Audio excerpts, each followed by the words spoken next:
पाकिस्तान 'ਚ पंजाबी कॉम्प्रैसां दे सब तो वड्डे नैटवर्क पंजाबी नैशनलिस्ट फोरम वालों जी आयां नूं।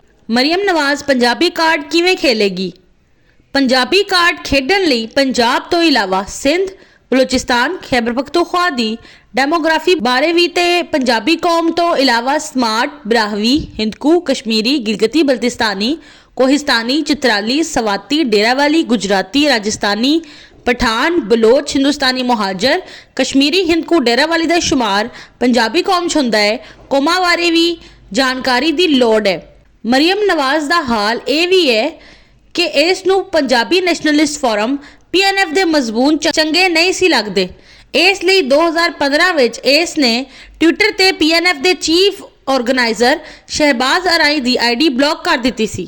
उस वेले 2015 च पाकिस्तान ते पाकिस्तान मुस्लिम लीग नून की हुकूमत सी। जे 8 साल तक इस दे PNF के मजमून पढ़े हुंदे ते फिर हुण भैड़े वेले च पंजाबी कार्ड खेलण लई काम आने सी।